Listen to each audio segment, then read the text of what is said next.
Hi, good morning, and welcome to today's edition of Market Analysis Pre-Market for today, the Tuesday, September the 6th. I'm Giovanni Benacour, operator and educator with Vantage Markets. Well, global stock markets have been mostly mixed overnight.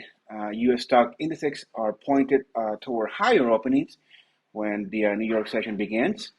It was a pretty busy weekend of news for the markets as U.S. market participants returned from the three-day Labor Day holiday weekend. The Reserve Bank of Australia today raised its main interest rate by 50 basis points to 2.35%, its highest since early 2015. The Bank of Canada rate decision will be tomorrow, and the European Central Bank meets on Thursday. Many expect that the ECB to raise its main interest rate by 75 basis points. Meanwhile, the US dollar index hit a fresh 20-year high yesterday as the euro currency slumped after Russia said it won't reopen its main natural gas pipeline from Russia into Europe. With this, oil prices fell back early today as traders began to look beyond the output cut announced by members of the Organization of Petroleum Exporting Countries, OPEC, which led to a rally at the beginning of the week. Brent crude, the international benchmark, was trading at a 0.2% lower for the day at 95.56%, $56, having reached close to a 97 at one point yesterday. WTI, West Texas Intermediate, the U.S. benchmark, slipped to $89.11 after climbing above $90 briefly on Labor Day. Now, OPEC and allies, including Russia, agreed yesterday to cut production by 100 barrels a day in October, following a period of falling prices. Oil prices fell for a third consecutive month in August, the longest monthly losing streak since 2020. The cartel's move boosted prices in the immediate aftermath, but the rally has since run out of steam. Now, the disturbing global economic outlook combined with prospects for a nuclear deal between the U.S. and Iran created a bearish case for oil prices, something that hasn't been the case for much of the year. Also, the return of COVID lockdowns in China has also raised concerns over global energy demand in recent weeks. Now, the cut by OPEC, which opted to raise output by 100,000 barrels a day over the summer, was relatively small, but doesn't mean that producers won't consider further cuts to keep prices higher. The cut was only modest and therefore mostly a form of verbal intervention, sending a signal to the West about OPEC's ability to influence the market. Now, on other news, Tesla is about negative 2.51%. Its stock picked up another upgrade today, Tuesday morning. This one because tax credits for electric vehicle purchase will boost demand for new EV car sales. And now that we're talking about vehicles, it's official. A Porsche brand initial public offering of Volkswagen stock is surging on Porsche IPO plans.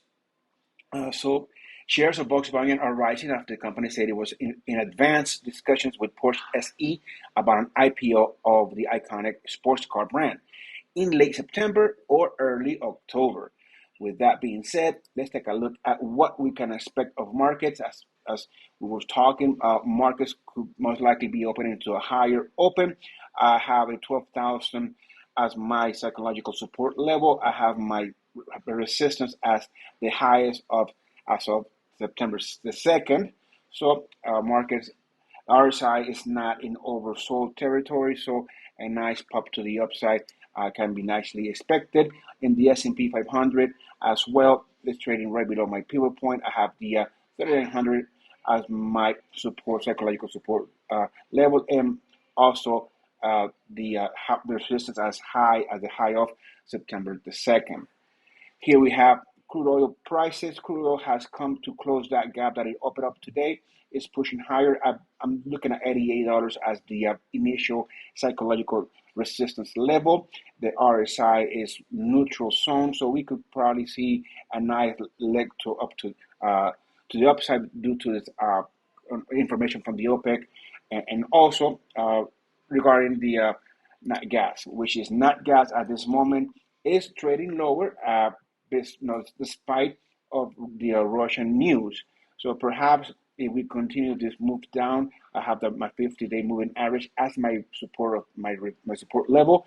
$8 will be my next psychological support level, which I'm gonna make it move to it right now since we're already trading below it.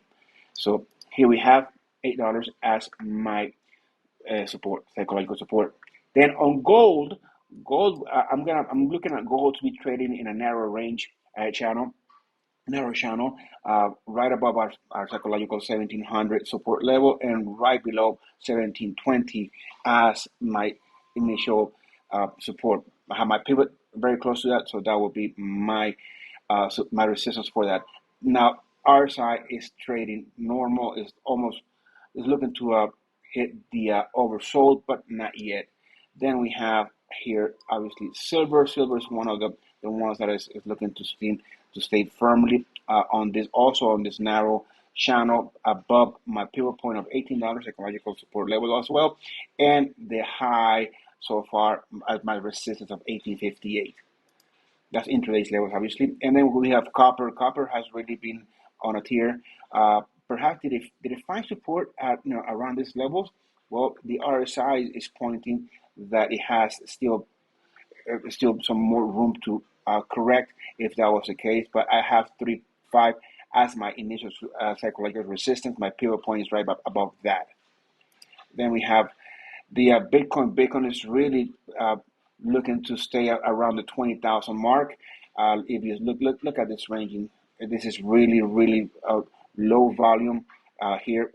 At any given moment, Bitcoin could make a nice move either way to the upside towards my pivot point. Breaking that would be 21,000 as the psychological resistance, and anything else will be then towards the downside. 19,000 is the obviously the psychological support level, but I have my support level at 19,443. And then we have the euro. Euro is tearing, looking to break that support of 0.98. Will it do it? And that will be determined very muchly by what the dollar index comes to do. 110,500 will be my resistance. It is an oversold territory, overbought territory, I'm sorry, in the RSI. So keep an eye on that. Perhaps, a correction, a pullback, profit taking. Let's wait to see what happens. All right, guys, that's it for today. I want to thank you, and I'll see you soon. Have a nice one.